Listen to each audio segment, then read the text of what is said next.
你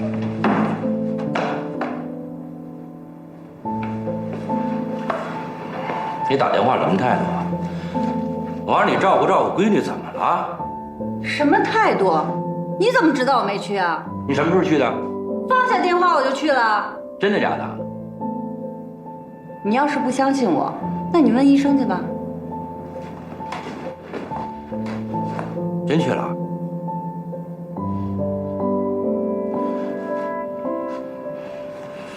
行，错怪你了，不行，错怪你。小白买的补品啊？小白都这样了，他还用得着啊？我给你买的。给我买什么呀？我又不用补。你把这钱省下来，给小白买点什么不好？你说这些年给小白花了多少冤枉钱了？现在住院费又要涨了，啊，我花自己的钱给你买点补品都不行了是吗？你说这些年啊，为了小白，咱俩连个孩子都不要。你知道街坊四邻怎么说我吗？说我无能。那继续这样过日子，那还不如拔管子呢。你敢！我告诉你，林平，少打闺女主意。什么事我都能让你，这事你别再跟我提，听见没有？你就嘴上说说是吧？照顾小白的工作一直是我干的。你给他洗过澡吗？你给他擦过身子吗？他长了褥疮的时候，你知道怎么去处理吗？这样日子我可真是过够了。不行就离婚吧。才女孩子，我怎么照顾？行，不跟你吵。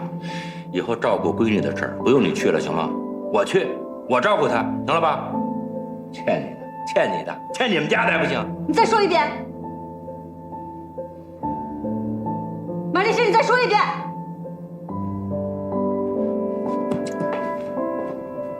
我惹不起还惹不起我。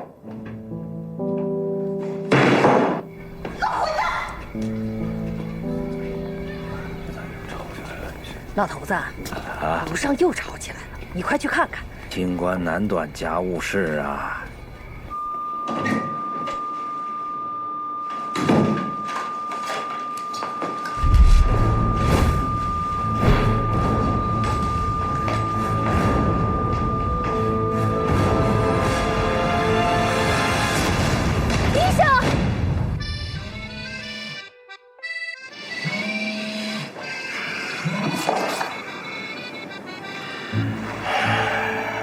李大夫，马队长，小白出事了。出什么事啊？不更双眼血吗？哎呀，不知道是谁把他的管子给拔了。那继续这样过日子，那还不如拔管子呢。你敢！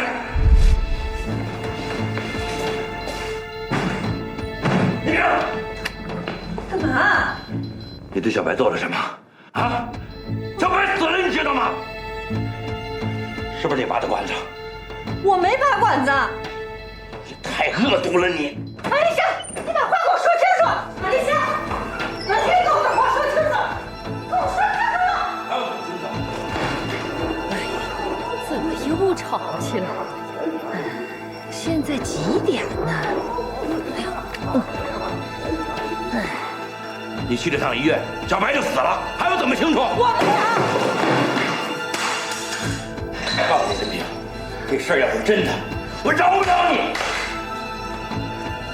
这么早，怎么摊上这么个邻居？哎，太过分了！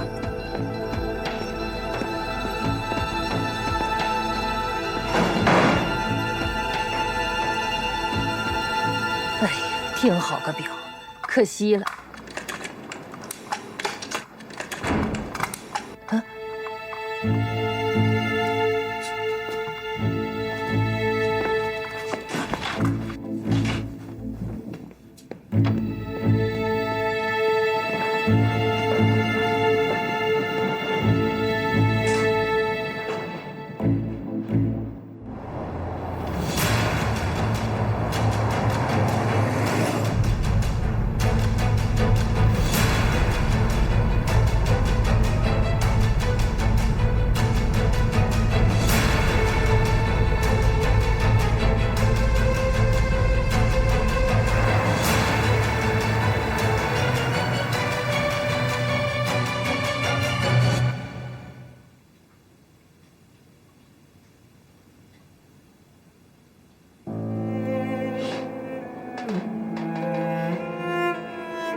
马队长，您节哀呀！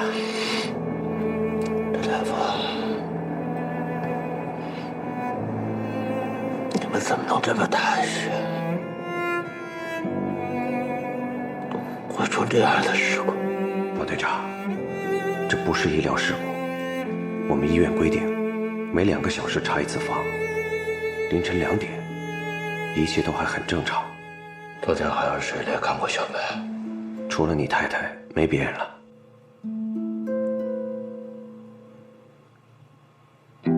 你怎么知道我没去啊？你什么时候去的？放下电话我就去了。真的假的？你要是不相信我，那你问医生去吧。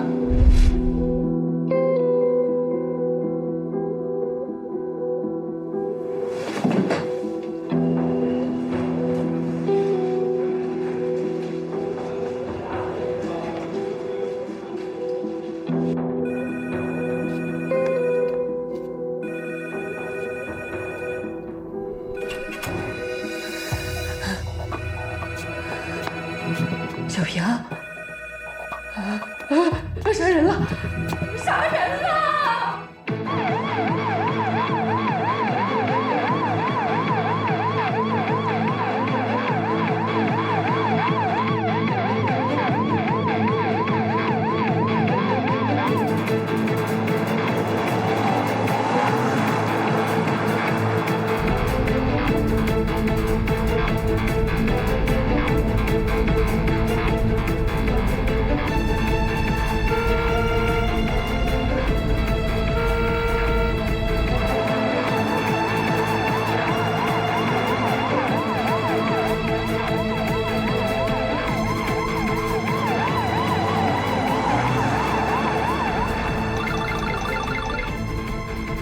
喂，小韩，喂，马队，我们接到群众举报，说您家小区发生了命案。你在哪儿？我们现在马上快到了。保护现场，我马上到。好，我知道了。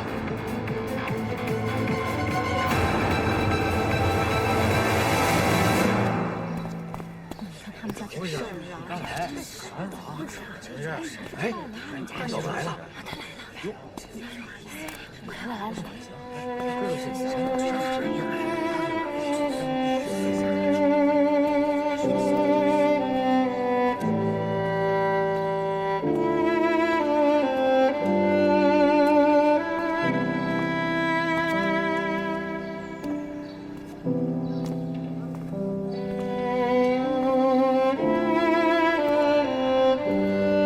马立行，你个缺大德的，你个爱牵刀的，你不得好死！别喊了啊！马队，好了啊，消消气，消消气。起快身子了啊！好了。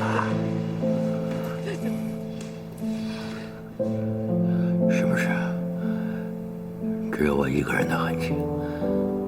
是的，门锁没有被破坏，没有暴力侵入，没有第3个人的痕迹。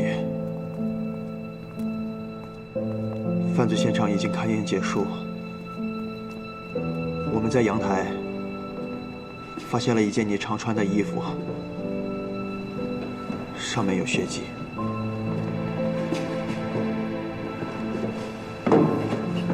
马队，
别激动，后退！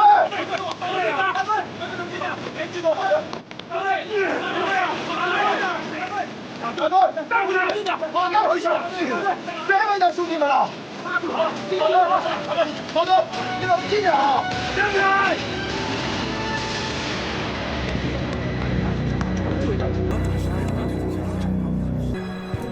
问题的严重性，我就不再赘述了。现在，撇开组织对你的信任和个人感情，我要问你几个问题。问吗？你说你到医院以后，看到你女儿已经停止呼吸了，你就预感到被人设计了，同时意识到了你妻子林萍也处于危险的境地，所以你就匆匆地往家里赶。告诉我，为什么？你别跟我说，这是一个老刑警的直觉。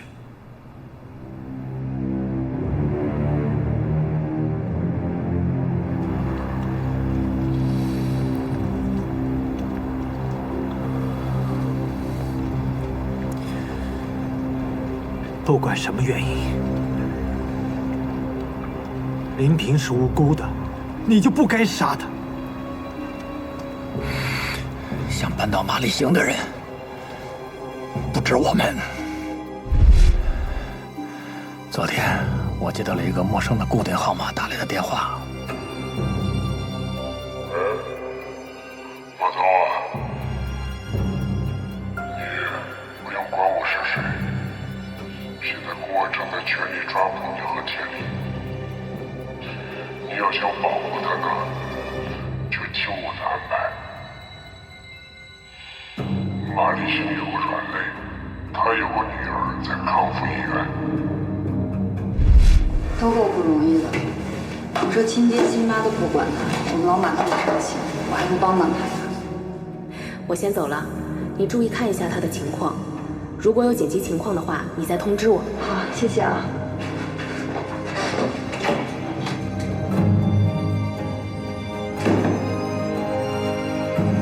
当天下午，我按他说的赶到了康复医院，看到马立行的老婆正在照顾一个小女孩。后来我又跟着他老婆回了家，在他家对面找了一处隐蔽的屋子等待时机。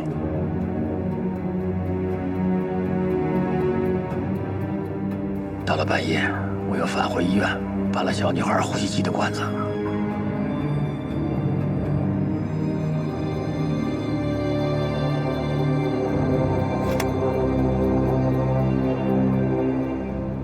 我于凌晨5点左右到的医院，小白已经死了，死因是呼吸机被人拔了，导致窒息死亡。死亡时间是4点05分。按医院规定，护士每隔2个小时都会去病房查看病人的情况。也就是说，小白被害的时间是凌晨2点到4点之间。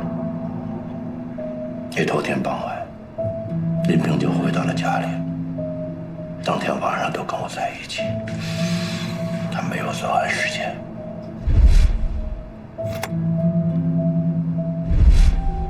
我觉得我被算计了，就让医院保护好现场，回到了家里，跟林萍被害。既然你已经赶到了案发现场，为什么还要突然逃跑？我没有逃跑。林萍去医院看望小白，紧跟着小白被害。我也冤枉了林萍，离开家之前跟他大吵了一架，吵得很厉害。从医院回到家里不过1个小时，在这1个小时里，林萍就被杀害。可见凶手对我的生活轨迹了如指掌。我的直觉告诉我，我的家被监视了。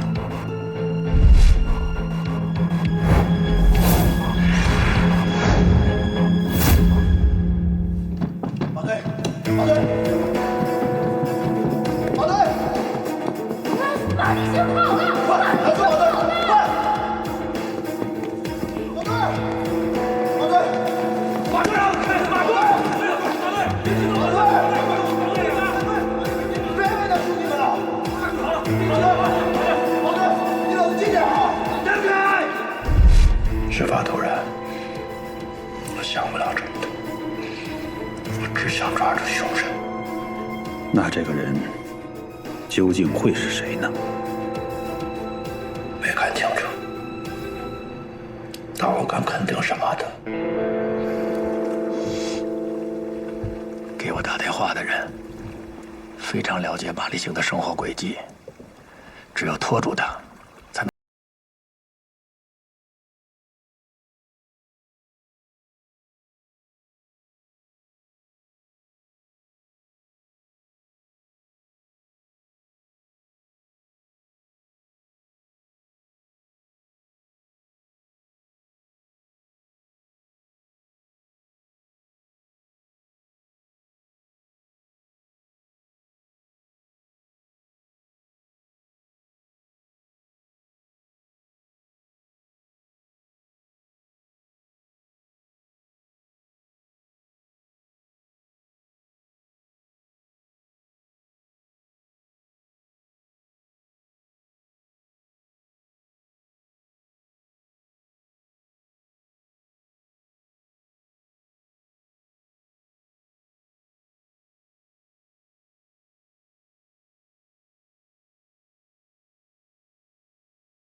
马立行，咱俩结婚几年了，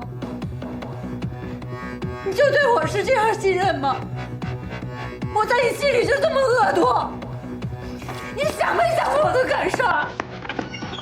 马立行，你还是……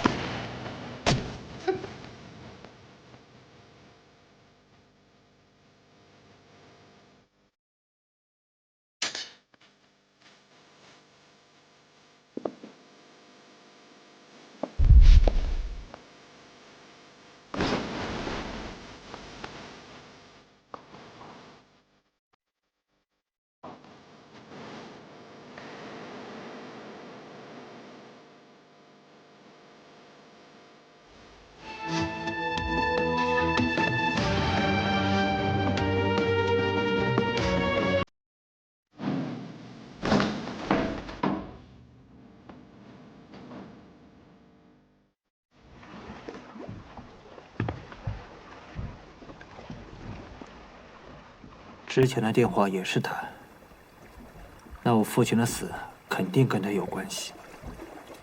我们设想，如果他是整个事件的幕后老板，一定会设法脱身，而且他也一定是我身边的熟人。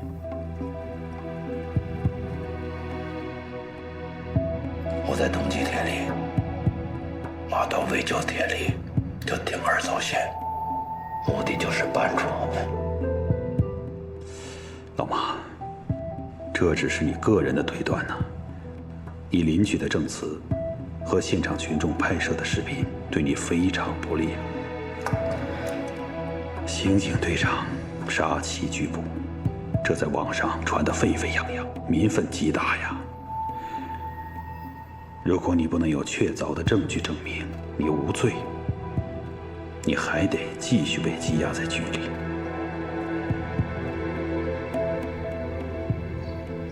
马立行啊，是倒插门的女婿，他现在住的房子还是老林家的房子，人要不是他杀的，他跑什么嘛？对是。我们已经申请检察院提前介入，配合我们调查取证。媒体全程监督，尽快查清事实。对这个决定，你不想说点什么？没有，我相信所知，也相信我自己。相信自己什么？直觉。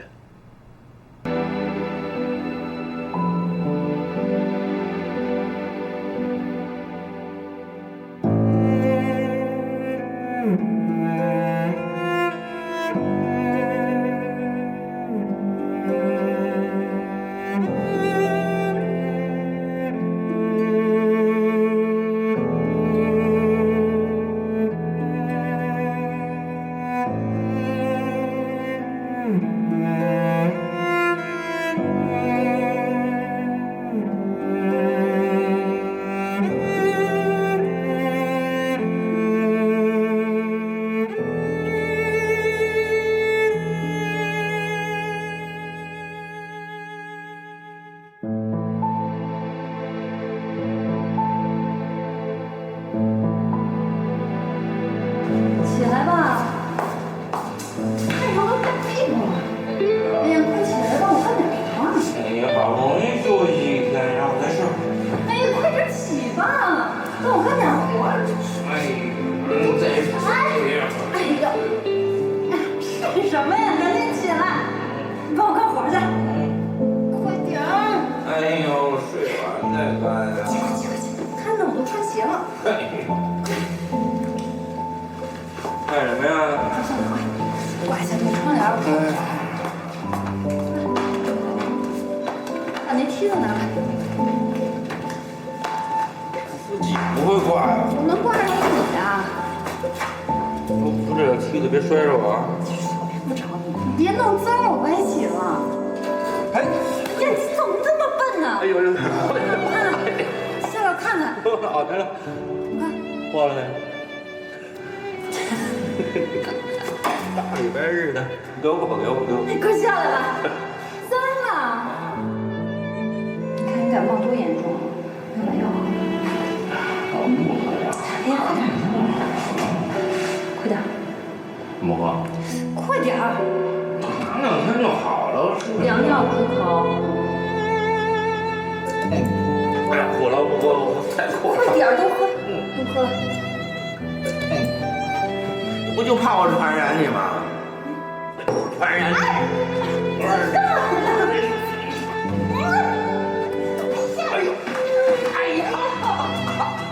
怎么回事？哎呦！起来，摔坏了吗？就知道耍赖你。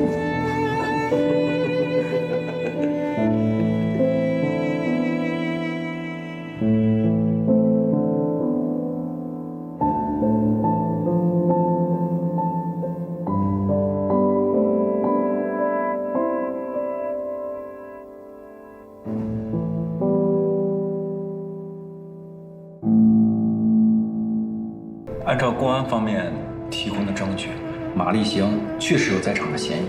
马立行在离开家之前，跟林平有过争吵。没错，证明人楼下的住户罗大爷跟罗大妈。罗大妈，今儿找你过来呢，就是向你了解几个情况，你就如实回答我们，你也别紧张啊。那天凌晨你是几点钟听见楼上吵架的？4点10分。你怎么记那么清楚呢？根据证人的证言，罗大爷跟罗大妈是被楼上吵架的声音吵起来的。罗大妈在下床的时候不小心把闹钟摔坏了，公安部门去问询的时候，闹钟的时间还固定在那个时间上。这么早，怎么摊上这么个邻居？那马立行那天早上是几点钟离开的？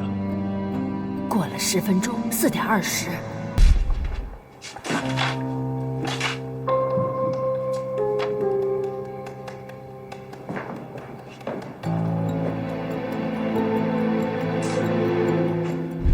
那他那天早上穿的是什么衣服？你还记得吗？灰白色的上衣。你怎么能记得这么清楚呢？这么多年邻居了，我还看不清楚。死亡时间。公安部门同志赶到案发现场的时候，尸体的温度是24度，现场没有开启任何制冷的工具。根据血液粘稠时间还有眼角膜的浊化时间来综合判定，马立行在家的时间跟他妻子林萍的死亡时间正好相吻合，前后差异可以有半个小时。作案工具。屏幕上出现的这把刀，刀上有马立行的指纹。马立行说，这把刀一直放在他们家的钢琴架上。这把刀是我送给他的。有一个问题。说。如果人真的是马立行杀的，那他为什么杀人离开了以后，又匆匆忙忙地赶回家里？好，这也是我的问题。线索不只是这些吧？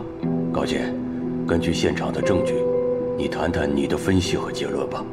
好，第一，以我对马立行和他妻子林萍的关系的了解，他们两口子在生活当中总是磕磕碰碰，但不至于到拔刀相向的程度。第二，马立行是老刑警，经验丰富，他能够有时间出去到医院，难道就没有时间来处理血衣吗？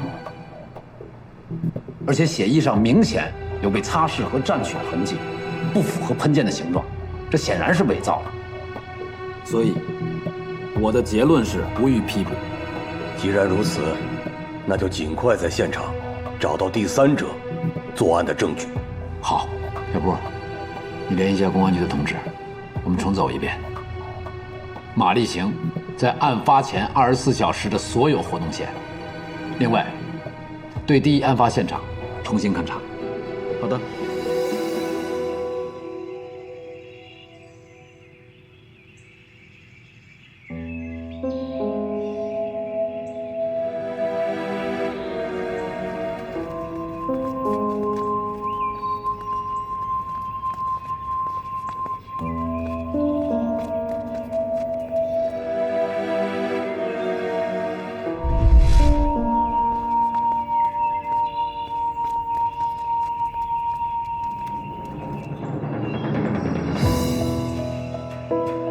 小韩，哎，高处，把这个区域重点勘察一下。嗯，是。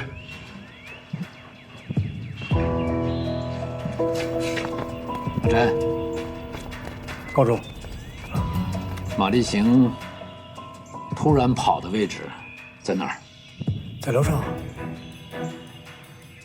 走，去看看。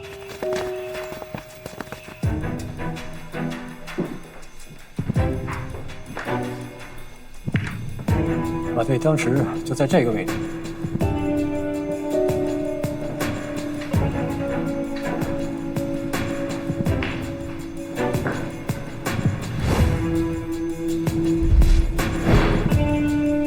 对面的建筑排查过了吗？排查过了，每一户都排查过了。是的，其中一家的阳台能直接看到马队家里的情况。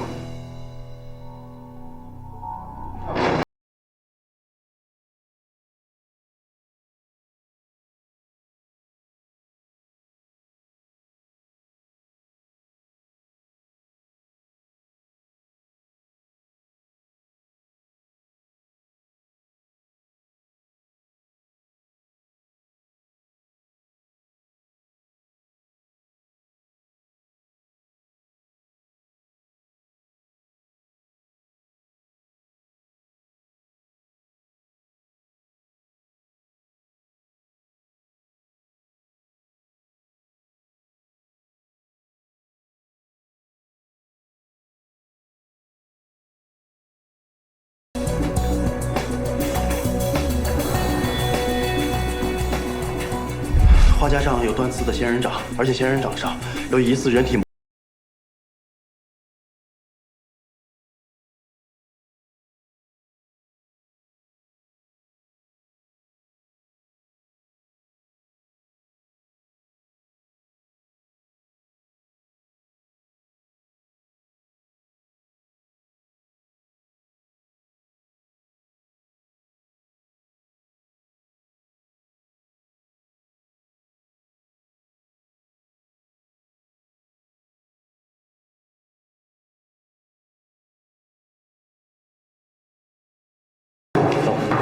对上了，对上了，赵局。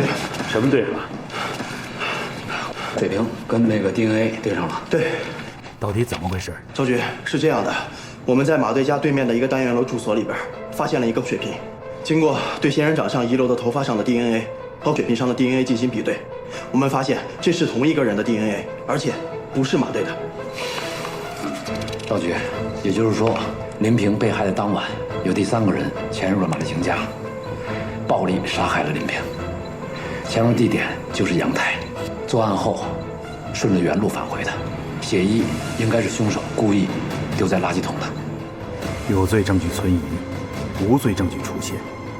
看来马立行所说的，在案发的家门口，他发现有人在暗中观察他，是可信的。高社长，我要代表全局干警，特别是马立行，感谢你。现在案子虽然清晰明了了，但是促成这个案子的原因到底是什么，必须要查清楚。从侦破的过程来看，凶手应该对马立行的行踪做过严密的跟踪，那么他的目的到底是什么？重新整理证据，向全社会公布侦查结果。马立行可以立即释放，投入工作。是。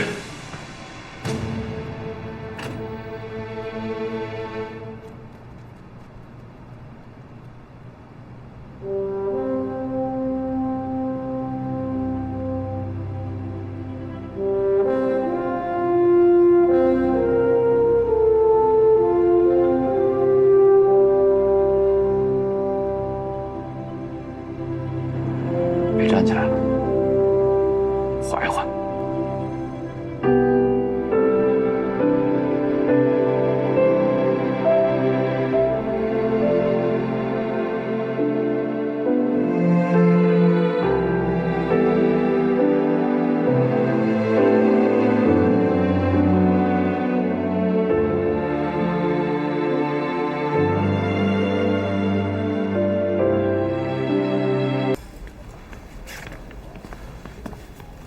马队，查到叶隆恩1个星期前购买过飞往马来西亚的航班，起飞时间是今晚10点。10点。啊，你马上去机场，发现叶隆恩，想办法扣留，千万不能让他出境。好。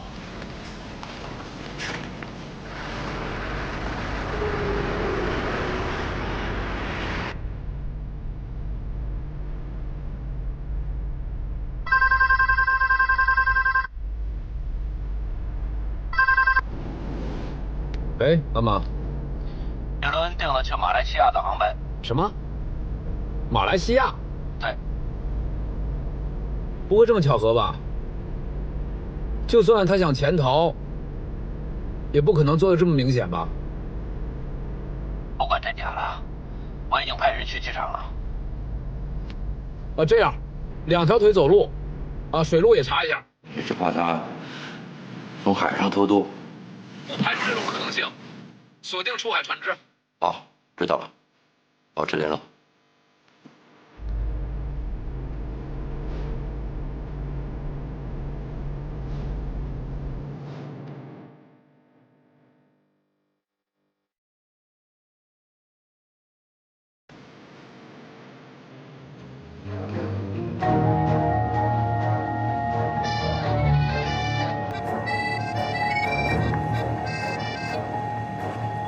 小翟，马队，飞机起飞了，但是叶隆恩没有登机啊。知道了，赶紧回来吧，有新任务。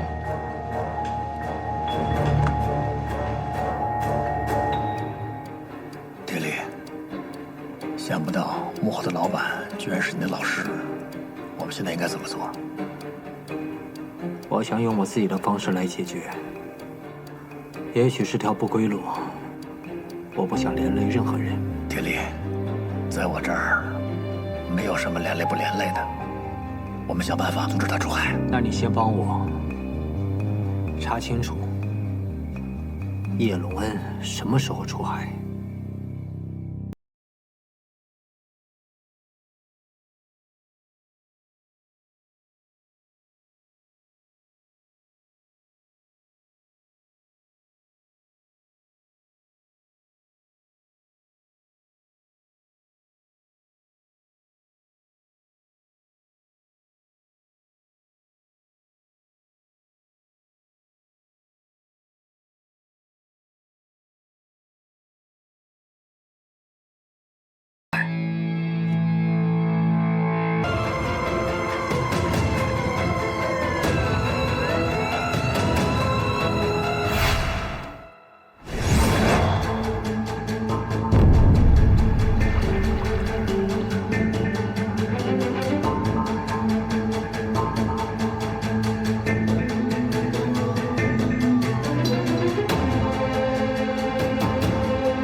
警察。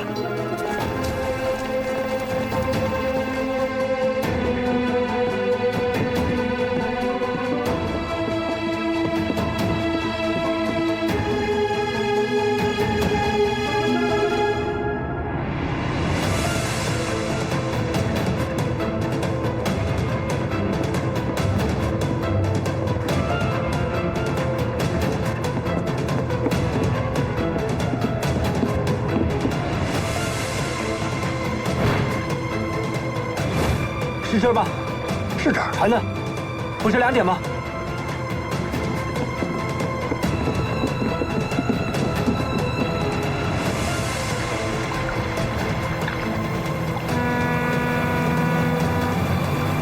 在那儿！提前出海了，追！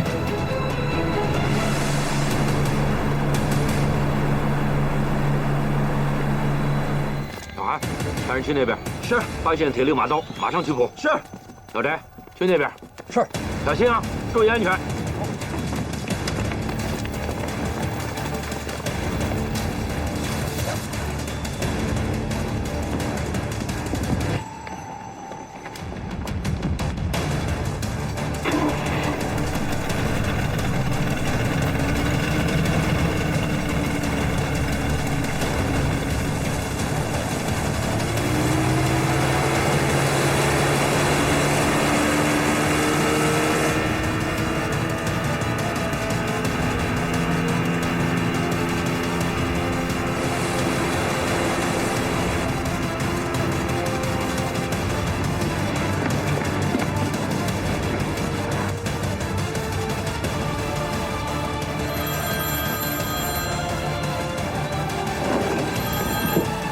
喂，伙计，来晚了，叶龙恩和铁力都出海了，我马上去追。你联系海警，在公海堵截。听我的，警察，船征用了啊。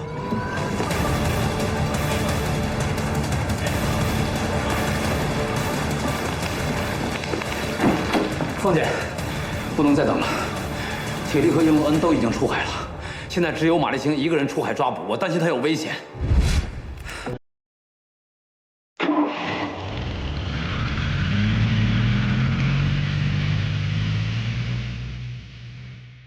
我们可以以抓捕铁力为由，想办法把叶龙恩先留下来。好，我马上向组织汇报，通知海事部门协同咱们一同抓捕。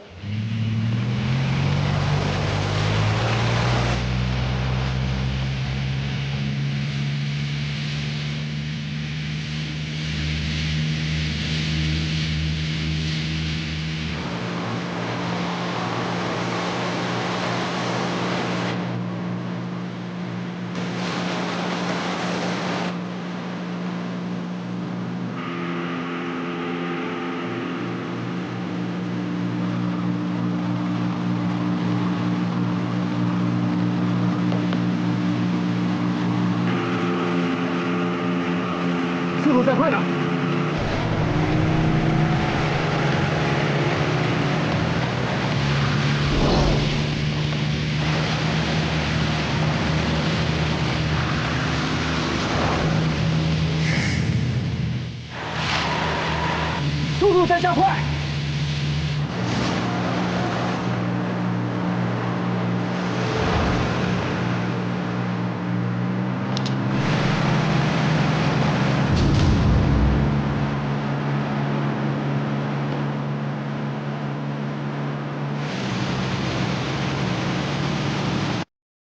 这是他们3艘船的 GPS 定位。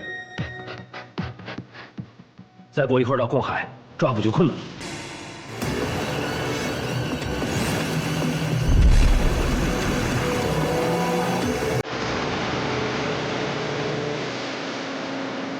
你把船开在他后面，我们从后面上去。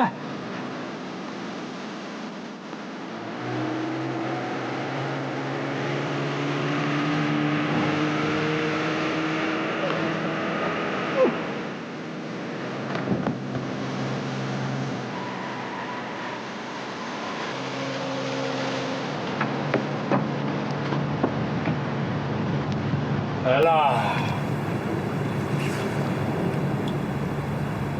叶老师，没想到吧？人算不如天算，不管你隐藏的有多深，我都能把你给揪出来。铁力啊，自打你返回江东那一天起，你就一步一步在实行你的复仇计划了吧？是的。你说的没错，怎么还想着要富贵一生呢？没这个机会了，把他绑起来。走。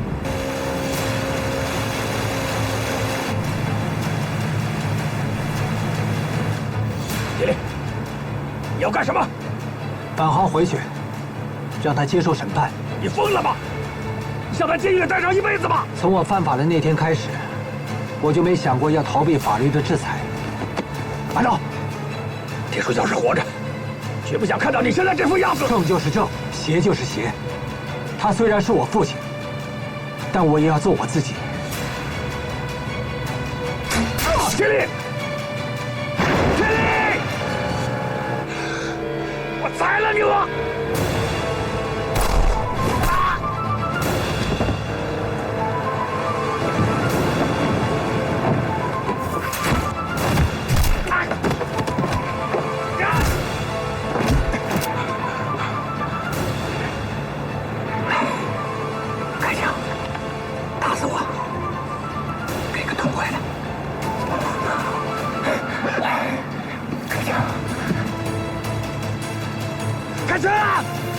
马公安，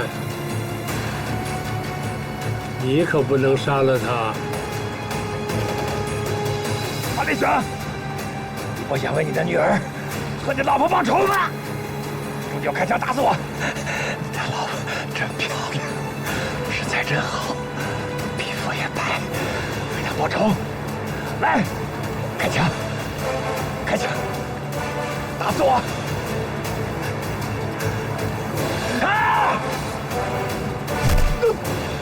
马立行，接着，站住！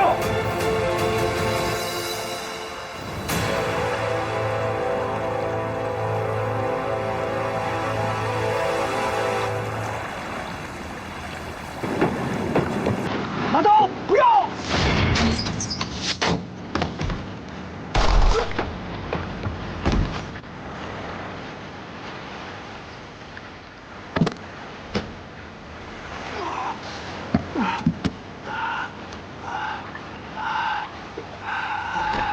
报告局长，我们的海监船已经追上嫌疑船只，现在嫌疑船只处于被截停状态。好，带回嫌疑船只。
高健，院党组研究决定让你出任叶龙恩一案的公诉人。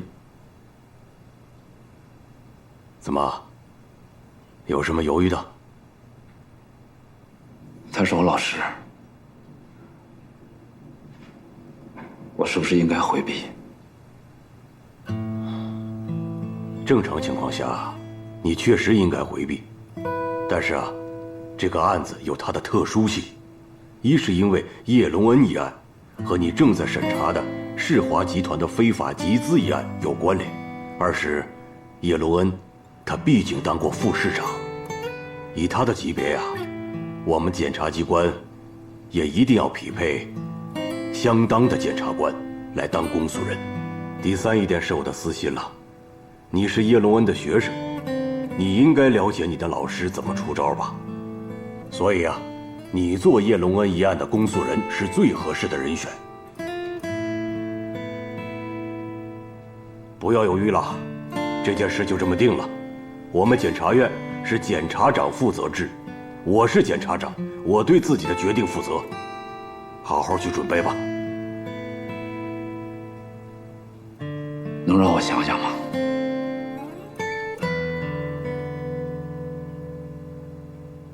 给我几天时间，让我考虑考虑。考虑好了，我再回复您，行吗？好。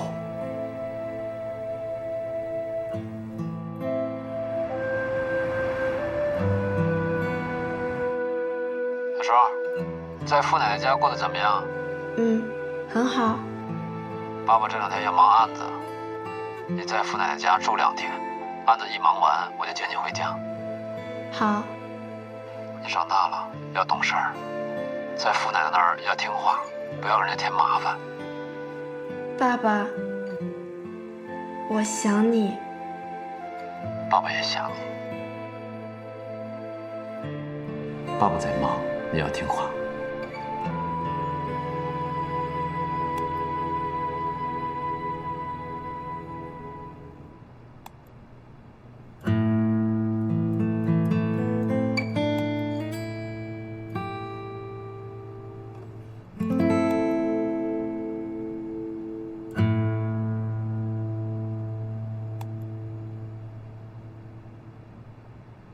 院党组研究决定让你出任叶龙恩一案的公诉人。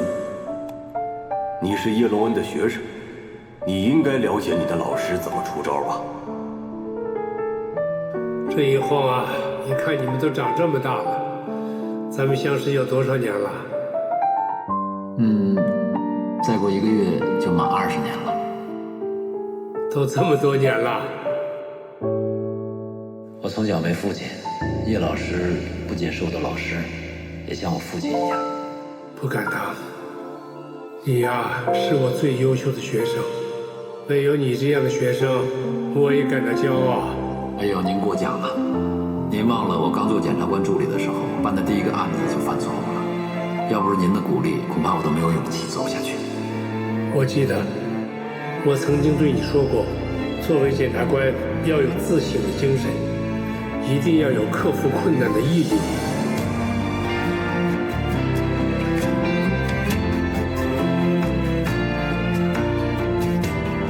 我记得你和我爸因为一个法律的问题在争辩，我还记得当时我爸气得浑身发抖，你呢，你就理直气壮地站在那里，神采飞扬地说：理越辩越清，法越辩越明，控辩越精彩，国徽就越闪亮。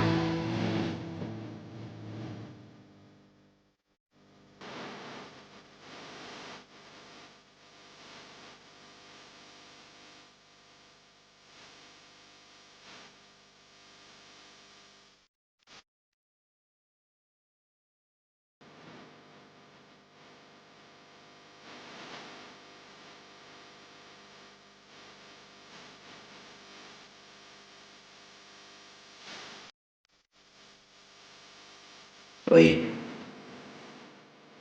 总监，我想好了，接受您的工作安排，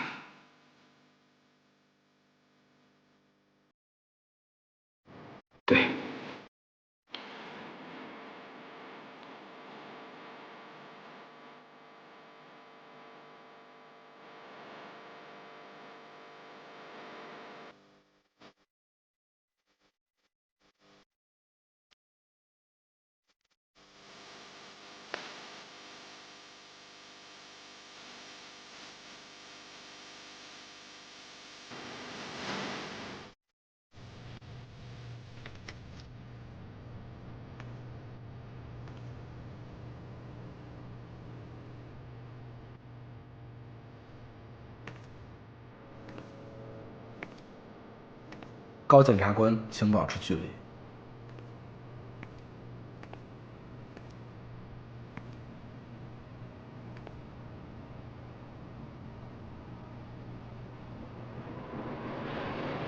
他是我女儿的干爸爸。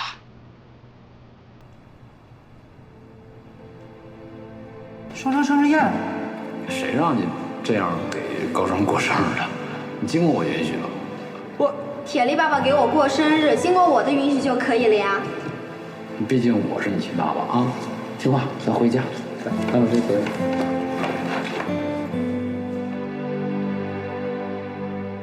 双双，来喝口水啊。哎，双双，怎么了？这怎么哭了？是不是哪儿不舒服啊？快告诉奶奶啊！奶奶，铁力爸爸被抓起来了，我是不是以后都见不到他了？不哭不哭啊！奶奶，您带我去见见铁力爸爸吧，求求您了，带我去见见他吧。不哭啊，双双乖。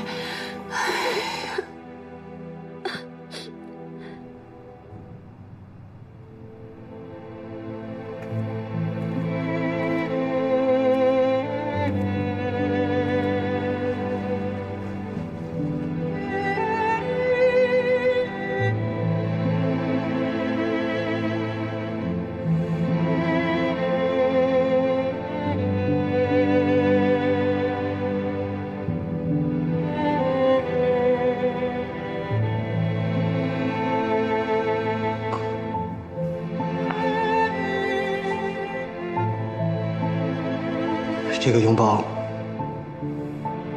能让我感觉到你还拿我当成朋友。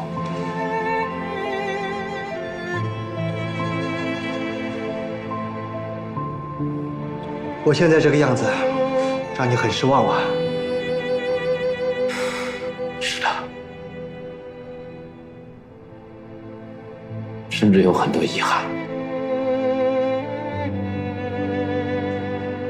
但是这个友情，在我心里，至少不愿相忘。你已经不需要我这种朋友了。需要。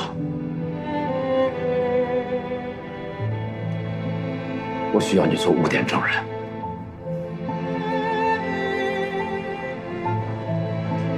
指证叶龙恩。对。如果我不答应他，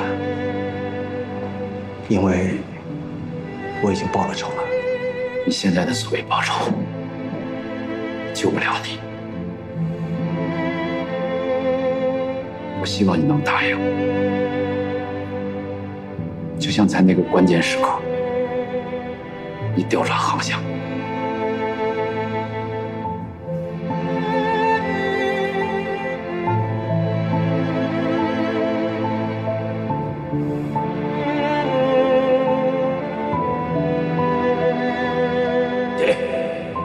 你要干什么？返航回去，让他接受审判。你疯了吗？想在监狱里待上一辈子吗？从我犯法的那天开始，我就没想过要逃避法律的制裁。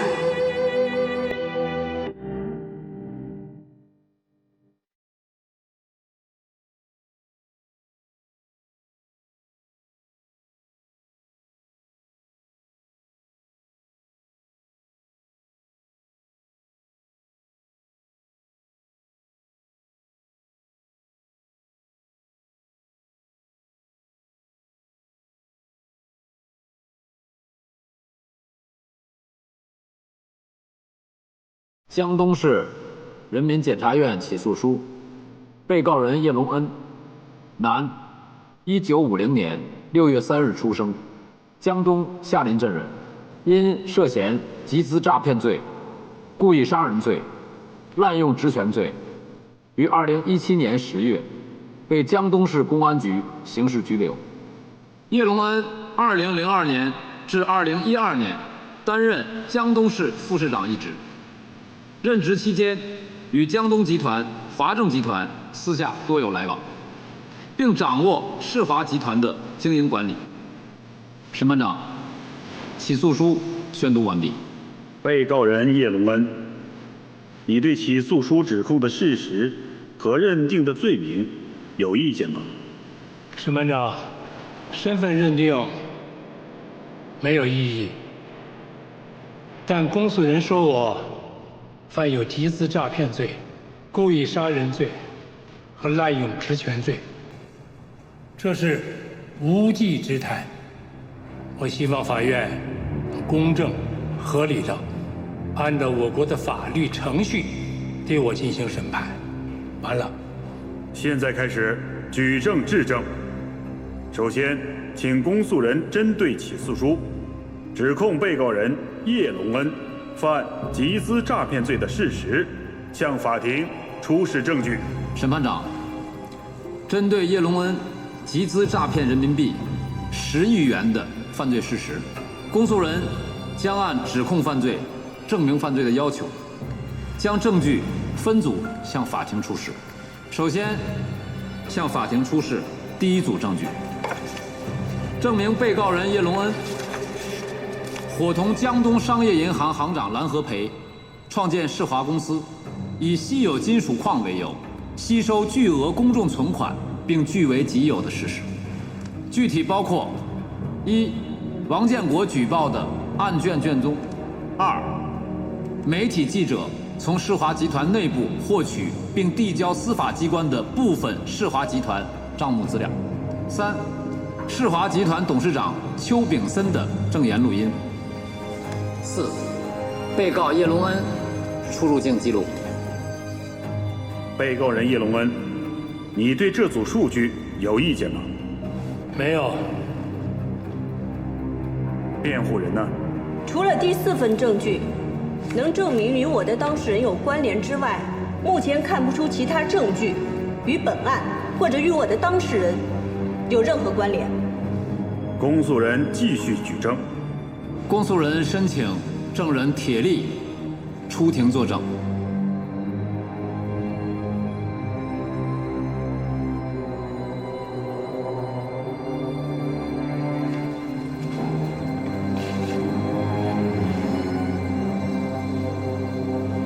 证人坐。证人铁力，你因为什么被抓？故意杀人，另外还有集资诈骗。你所参与的非法集资诈骗案，是否还有其他主要责任人没有被追究刑事责任？有。为什么这么说？我从国外回来以后，就加入了世华。在经营世华集团的过程中，我发现这个集资活动表面上是邱炳森和蓝和培一手策划的，但实际上他们的幕后一直有人指点这一切。你是怎么发现的？在蓝和培杀孟可卿后，我赶到了现场。当时蓝和培很慌乱，他说他要给他的老板打电话寻求帮助。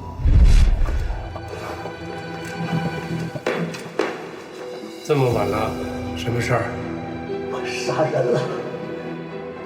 混蛋！老板，你快出！祸水东引，嫁祸邱炳森。这个老板是谁？就是我一直以来尊敬的老师，庭上的被告叶龙恩。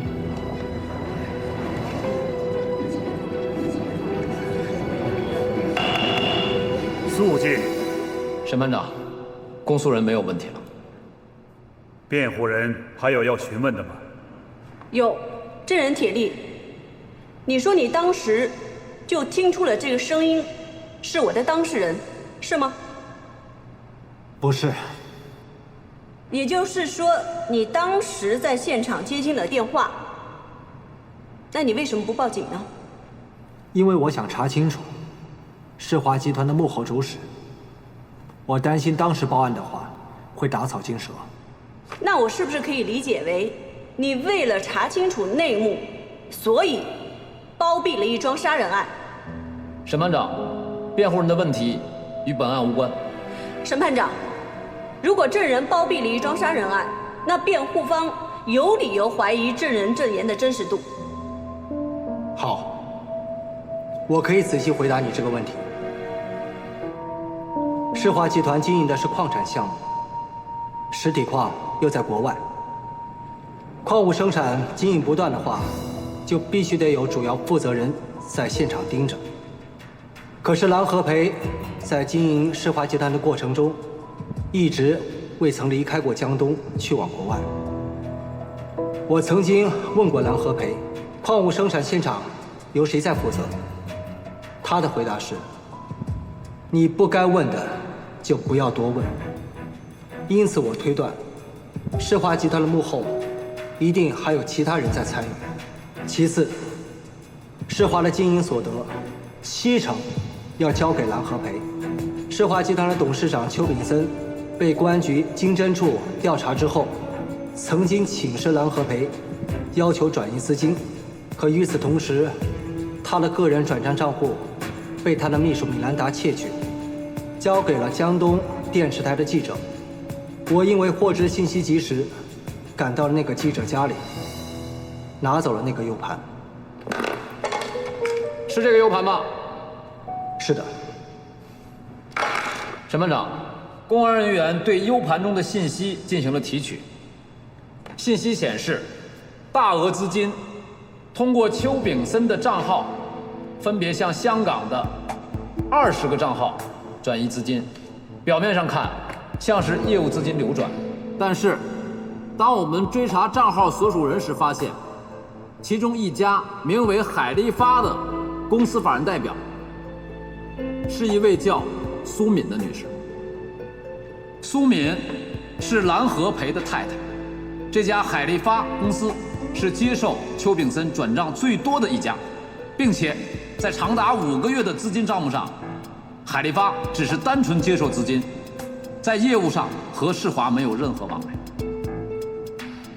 我们提请香港有关部门配合调查后，发现海力发在接受世华资金后，第一时间都将大笔钱财转去了海外的海森岛。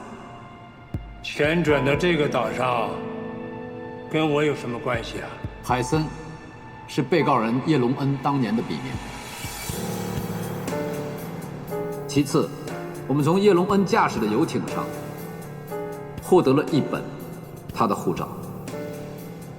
这本护照隶属海外，护照上的照片正是叶龙恩本人。我们通过国际查询，得知海森岛归这本护照的主人所有。钱是转到海森的名下了吗？据我们查实，收款方是一家矿业开发公司，而这家公司的法人代表是一位35岁的华裔女性，和叶龙恩虽然没有正式注册登记结婚，却共同育有一子。沈班长，这个问题我想解释一下。当时因为我副市长的身份，经常去海外进行考察，接待我们的就是一位女子，就是这个矿业公司的法人代表。由于我们经常接触，日久生情，我确实和她育有一子，这也都是事实。但是蓝和培为什么把钱通过香港寄到这个岛上，我不清楚。世华集团搞非法集资，我也不知道。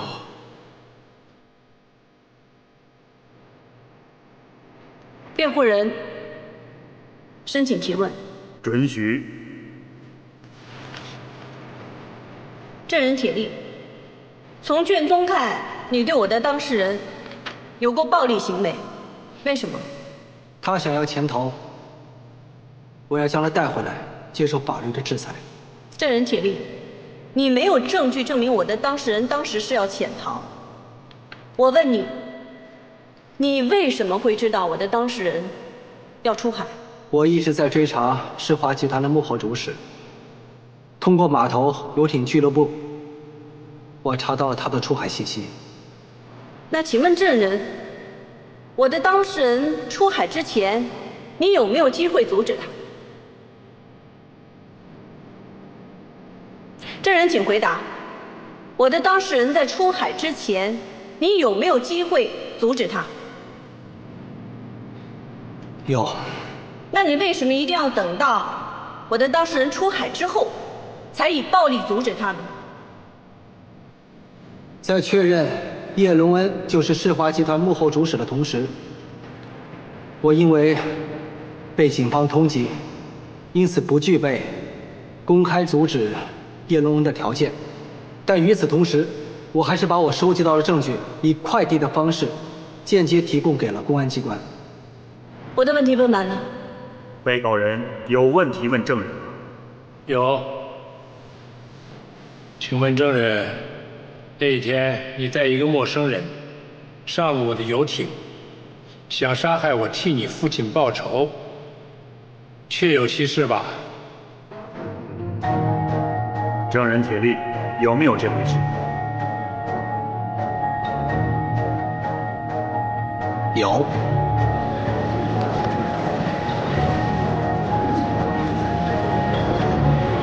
肃静。审判长，我没有问题了。证人铁力退庭。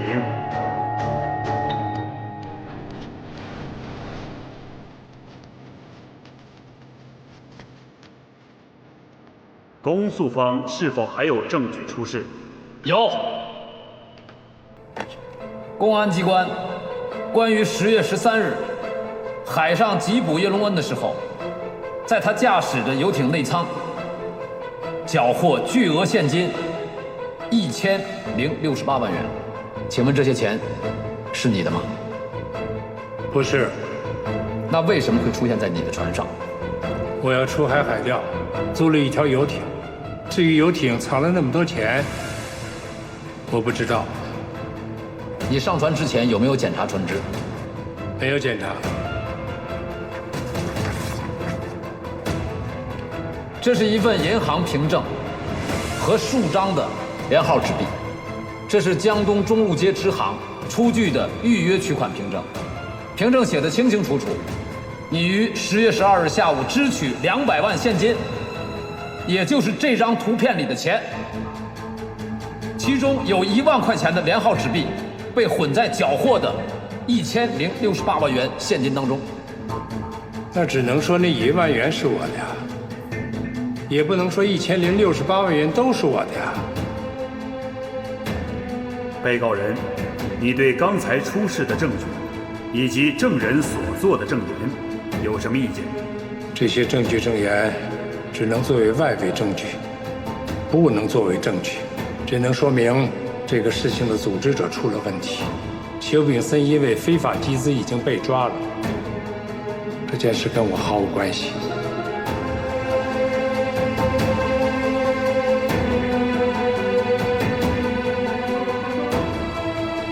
本次开庭暂时到此。就叶龙恩故意杀人案、集资诈骗案，我们现在继续开庭。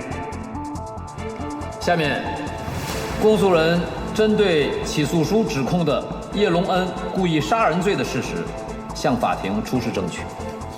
这是被害人蓝和培的车辆，公安部门找到这辆车的时候，被害人的尸体已经高度腐化，但是对皮下血管的检测以及 DNA 提取，可以判定死者正是江东商业银行行长蓝和培。死者死前曾服过氰化物，导致中毒死亡。大家从监控截图中可以看到，2张图片的时间相距10分钟。据公安部门实地勘查以及检察院复核勘查确认，这条路只通向一个地方，那就是蓝河大坝。估计没一个侧影，你怎么就能证明是我呢？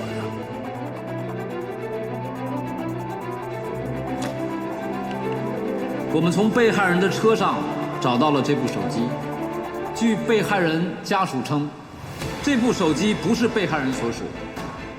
通过技术手段，我们查明这部手机机主是黄淑珍。被告人叶龙恩过世的太太，全名黄淑珍，由时间和遗留证物，加上此前世华事件的关联，我们推定叶龙恩涉嫌谋杀蓝和培。公诉人，即便这个手机号码的机主是黄淑珍，也不能认定这个号码的使用人就是我的当事人叶龙恩。审判长，我申请证人铁力再次出庭。准许传证人铁力出庭。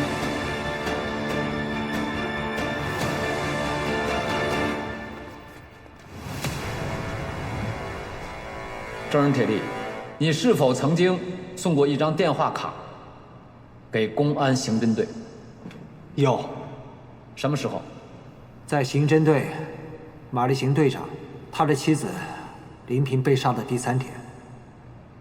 为什么要寄这张电话卡？这张电话卡是我父亲铁荣光生前使用过的。电话卡里有3个号码，一个是马刀，他曾是我父亲的保镖；一个是蓝和培，他是江东商业银行的行长；还有一个叫黄淑珍。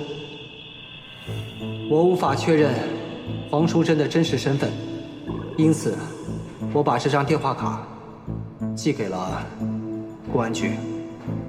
蓝和培和铁荣光的手机中都出现了同一个号码，号码持有者都是黄淑珍。证人铁力，你是在什么样的契机之下把这张电话卡寄给刑警大队的？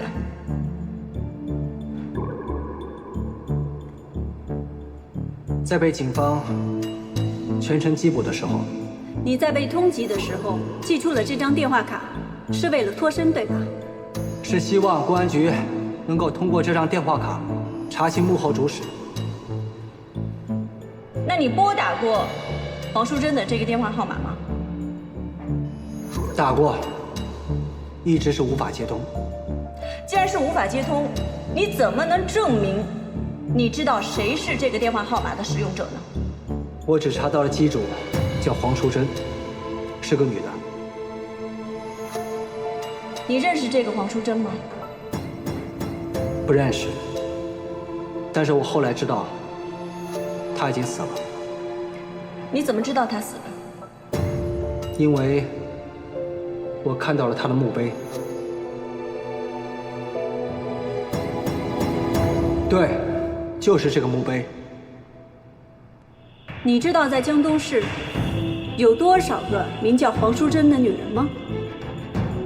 这个电话号码为江东市第1批手机号码，在江东市查询中，叫这个名字的女人有51名。根据户籍调查，去世的只有1个。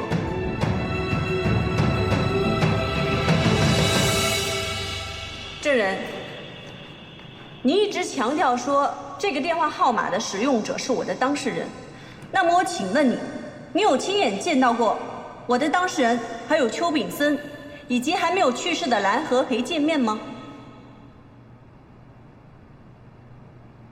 没有，但是我另有情况要说明。请说明。我父亲去世之后，我返回了江东，我找到了马刀。我被警方通缉之后，有人给他打过电话，让他给马立行添点麻烦。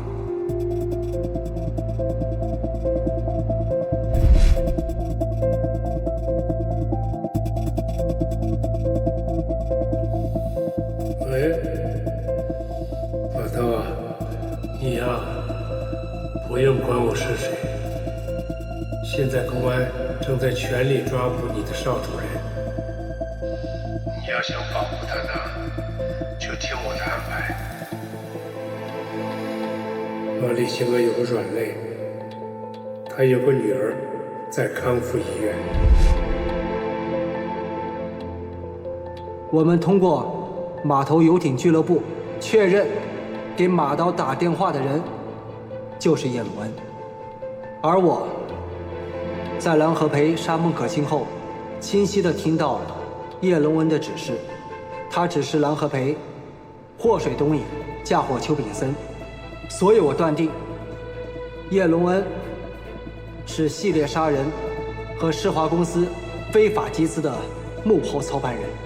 审判长，证人说的话并没有直接的证据能证明，所以不能成为定案的证据。公诉人以上出示的证据，没有一项证据能够直接证明我的当事人实施了对他人杀害的行为，与本案并无关联。辩护人提请合议庭不予采信。公诉人还有证据向法庭出示吗？有，我将向法庭出示大数据截取信息。为了把这些信息与本案的事实联系起来，公诉人申请证人马立行出庭。证人马立行，请问你现在的工作和职务？江东市公安局刑警支队队长，叶龙恩集资诈骗案、故意杀人案专案组组长。尹大利、周游、郎和培被杀案，你是否参与侦查、组织与指挥？是的。屏幕上的大数据信息是你亲自组织研究的？是的。我们仔细梳理了以上几宗案件和案发的时空信息，以大数据为佐证，锁定了叶龙恩的犯罪逻辑和电子信息，形成了证据链。2002年，时任江东市副市长的叶龙恩主抓城市建设和科研，在此期间结识了铁荣光。铁荣光曾多次贿赂叶龙恩，助其出国考察。当然，叶龙恩也投桃报李，在建设政策上对江通集团的铁荣光有大量的倾斜，助其成为江东市最为成功的企业家，也为自己完成了财富积累。在我们对龙山大桥取证之前，叶龙恩默许铁荣光提前引爆，炸毁重建，这导致龙山大桥在建设期间所有涉嫌犯罪的证据毁于一旦。叶龙恩这么做，表面上是在帮着铁荣光脱罪，而实际目的呢，是卸磨杀驴。16年前，铁荣光与尹大利因为款项问题发生争执，400万连本带利都在车里头，有钱？你看看去啊！老秦，你最爱开玩笑了，你呀你呀！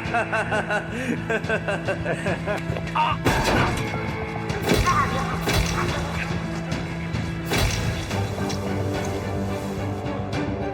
铁荣光用斧子杀害了尹大利，而叶龙恩全程为铁荣光做脱罪的策划。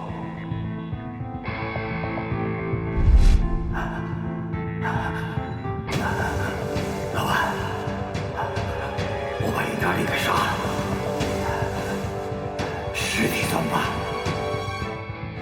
你把人交给我，我帮你处理，不要慌。知道了。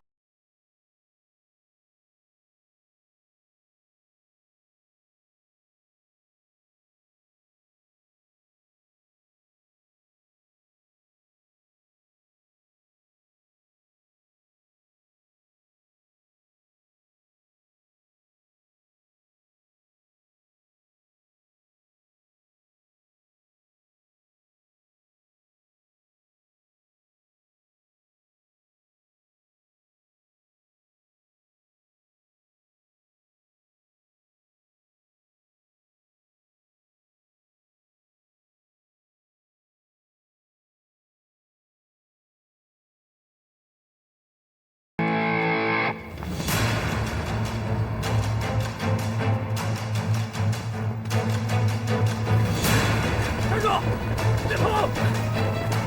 站住！给我站住！别跑！别跑！别跑！站住！站住！大哥，小弟做错了什么？你就直接说，我改。改什么改？该吃吃，该喝喝，只要听话就行了。大哥，您要我做什么呀？什么都不要做。你那这些袋子里啊，全都是钱。拿着钱离开江东，可什么都不要说。记住了？大哥，您是什么人呢？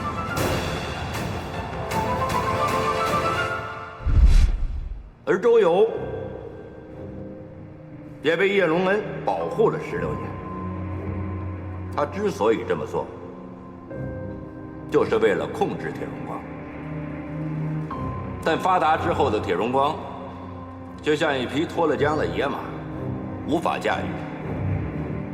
又因为谋杀马月月案和龙山大桥的商业受贿案件，怕牵扯到自己，他就丢弃了铁荣光。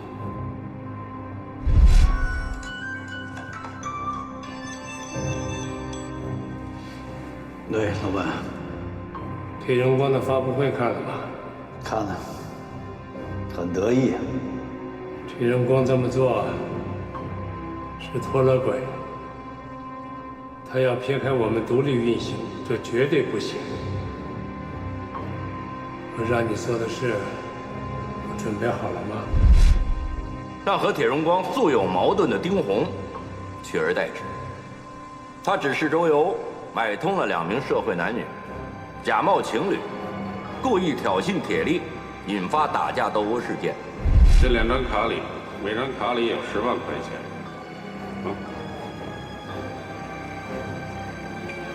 你们的任务就是去酒吧那间停车场，见到这个人后，假扮夫妻打架，打得越狠越好。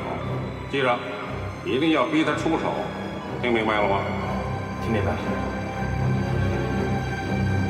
同时指示周游向公安机关举报16年前铁荣光谋杀尹大力的藏尸地点，使我们把侦破方向指向了铁荣光。这对打架斗殴的男女本来打算拿着钱离开江东，但不久之前，该男子因为赌博再次被捕，在公安机关的审问下，说出了犯罪的真相。是这个人吗？对，就是他。他给了我们俩1人10万块钱，让我们扮成夫妻，去找一个叫铁力的人，去跟他打架。但遗憾的是，周游已经死了。周游的死因是什么？周游的死因是甲醇中毒。我们在周游家中的酒瓶内发现了大量的有毒物质。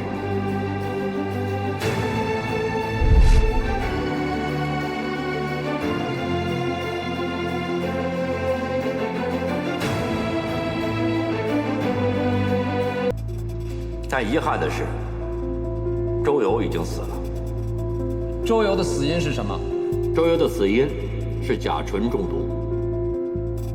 我们在周游家中的酒瓶内发现了大量的有毒物质，又检查了叶龙恩的私人电脑，这些有毒物质的购买者就是叶龙恩。铁荣光自首之后被判了死缓，叶龙恩以防万一，就利用和铁荣光有矛盾的丁红，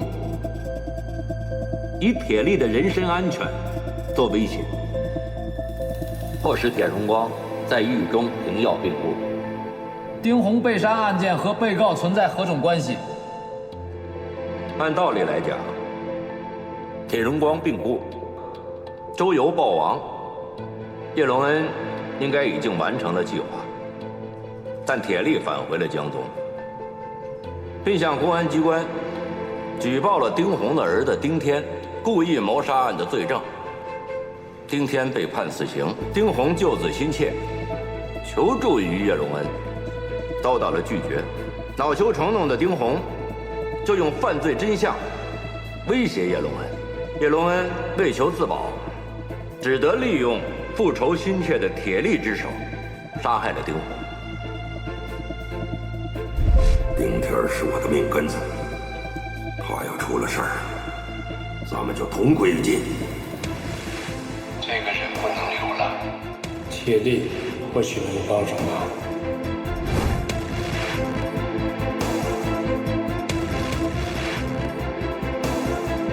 叶隆恩一直在暗中监视着铁力，掌握了铁力杀害丁红的证据。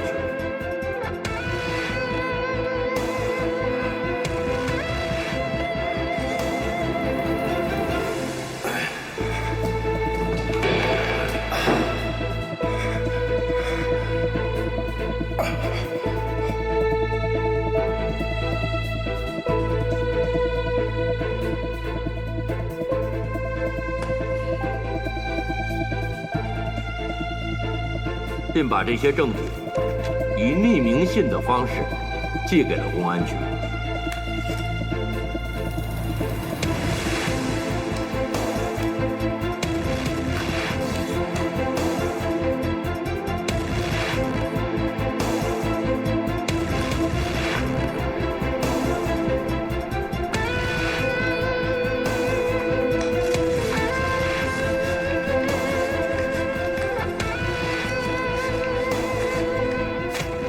杀害丁红的幕后黑手就是叶隆恩，而蓝和培是他和铁力之间的联系人。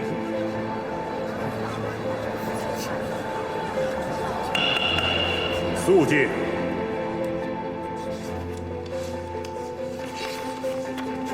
证人马立行、蓝和培的死跟被告存在何种关联？铁荣光和丁红相继死亡，知道真相的人只有蓝和培。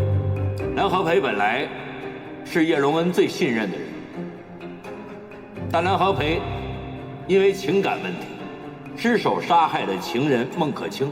叶隆恩怕牵扯到自己，就一不做二不休，毒死了蓝和培，又把蓝和培的尸体和相关证据沉入了海中。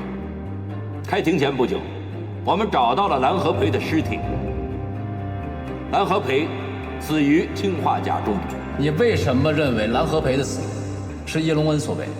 综合大数据，我们推断出叶隆恩参与了每一起案件，尤其是蓝和培被杀案，同时具备作案动机和作案可能性的没有被告人叶隆恩。被告人叶隆恩，请遵守法庭秩序。报告审判长，我能不能问证人几个问题啊？准许。你呀，说的真精彩。按照你的逻辑呢，我叶隆恩是十恶不赦。证据呢？大数据串联起来的信息和你的犯罪逻辑以及犯罪路线相吻合，就可以形成证据。请不要玩文字游戏了。数据不是证据，想用间接证据定案，必须排除合理的怀疑。请问你们是如何排除蓝和培发现自己的事情暴露以后，服毒驾车冲向海里，双料自杀身亡的呢？蓝和培自杀不具备思想基础。那呀，只是你没有发现，不是确定无疑呀。马警官，你在案发现场发现了我的痕迹了吗？没有。但通过大数据，我们对物流公司雇员进行了询问，叶隆恩购买的氰化物与蓝和培身上提取出来的成分一致。马队长，也就是说，你刚才根据大数据做的一个分析，证据链并不完整。这几个案子当中，本身没有必然的关联性。有一件事是这几个案件的核心。2002年，江东大学地质系林教授向叶副市长呈报了一个有关有色金属开发勘测的科研成果，在海外有一座无人岛，岛上有大量的有色金属，储量非常丰富，没有任何归属权。叶副市长当时就批示启动了这个项目，但后来林教授因病去世，这个项目也就被终止了。但林教授关于有色金属所有的科研成果都落在了叶龙恩的手中。这个项目很重要，目前根据我的身体状况，无法向领导诉求，就交给你向省里汇报了。林教授，这个项目的事你就放心吧。也就在同时，叶龙恩提拔了蓝和培作为江东市商业银行行长，又把江东市大部分城市建设承包给了江东集团的铁荣光，他们三人组成了利益团体，叶龙恩就是这个团体的老大。老大，从今以后，我跟何培俩在前面冲锋陷阵，你就在后面运筹帷幄。老铁啊，我们一起敬老大。老大敬你。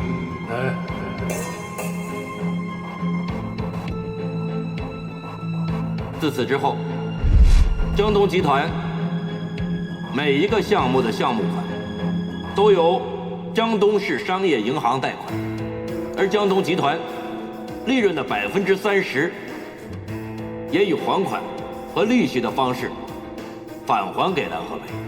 蓝和培又利用工作之便，把这些款项转向了海外。经调查，叶龙恩在海外已经娶妻生子，用这些赃款购买了这座无人岛，并取名海森岛。为了拉拢蓝和培，叶龙恩让出了海岛的一部分产权。铁荣光和丁红死后，叶龙恩也失去了经济上的支持，就和蓝和培共同策划了集资诈骗案，并把大部分非法所得的款项用同样的方式经过香港转到了海外。马队长，转往海外的资金并不在我的名下。沈班长，他们都是用推理来质疑一个曾经为江东做过贡献的前任副市长，是不是太不严肃了？公诉人是否还有其他证据出示？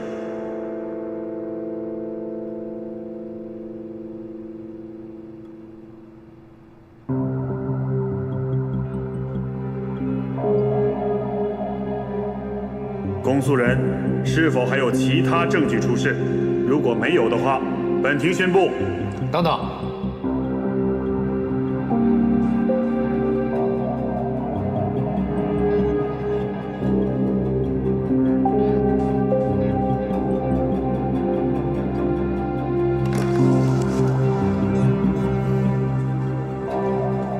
沈班长，公诉人申请再出示2份新的证据。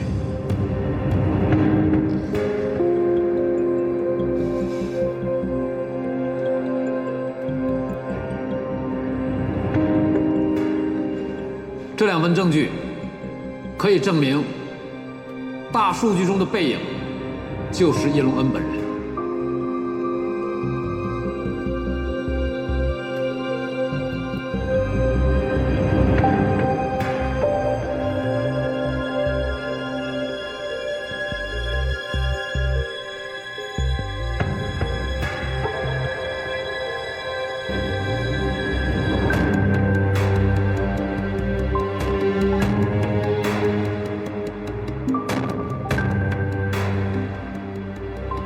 沈班长，公诉人有证据突袭的嫌疑。这2份证据关乎一个人的私人感情，如果贸然出示，可能会让这个人一生内疚和伤痛。所以，审判长，我申请将其中的一份证据——照片，先行给被告人观看。准许。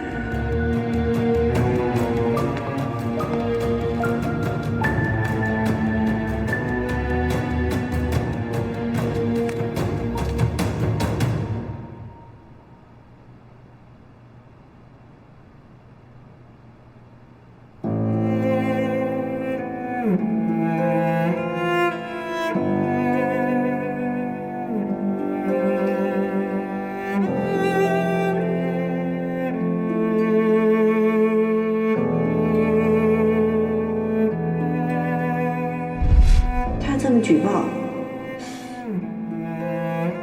这么举报不是把高进往火坑里推吗？这谁写的？我也不知道，匿名的。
兄弟，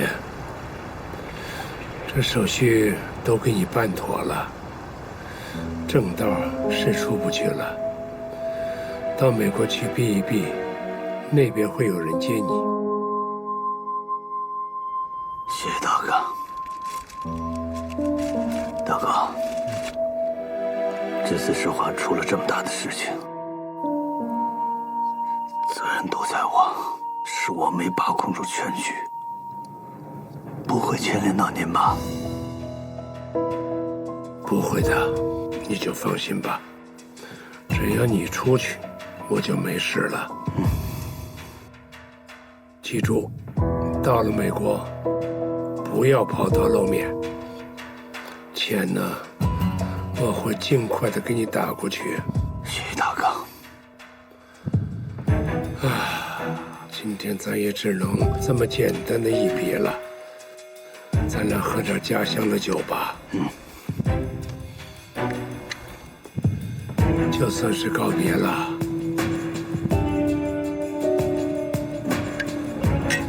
一路顺风，保重，保重。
第二份证据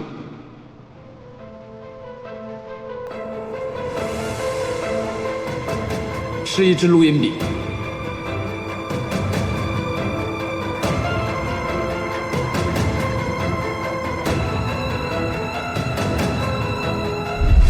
我想把它还给你。为什么要还给我？因为以后一切都会不一样。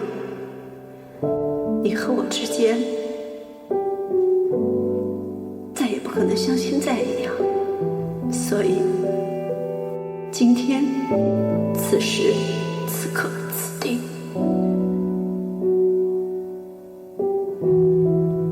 我想让它就这么结束。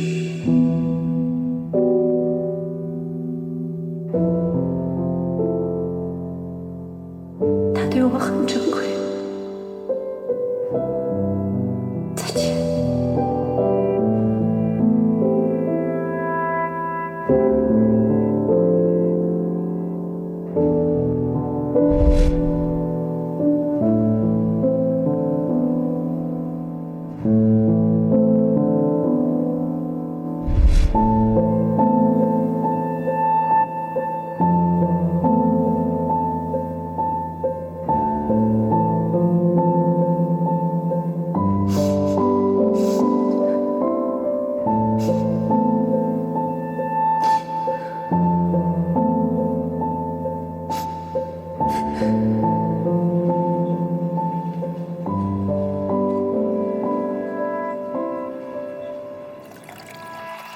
新的死，不是有邱炳森等着呢吗？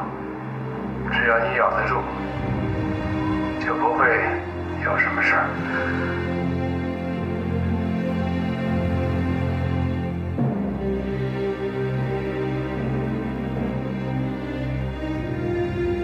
成大使者要稳得住啊！老地方咱们见个面，聊聊下一步怎么办。公安局已经盯上你了，要小心啊！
公诉人播放录音文件。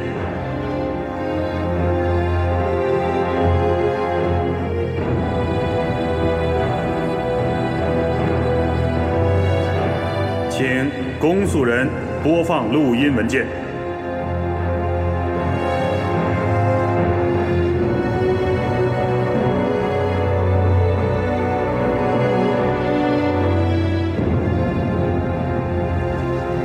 等等，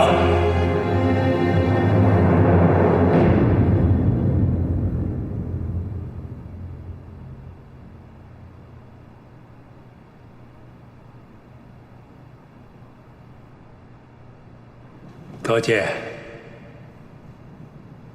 你赢了，赢得让我心服口服啊！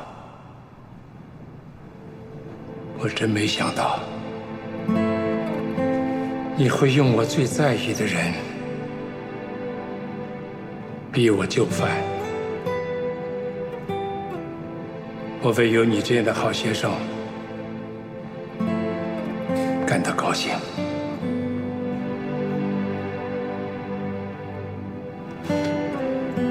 我向法庭郑重地认罪。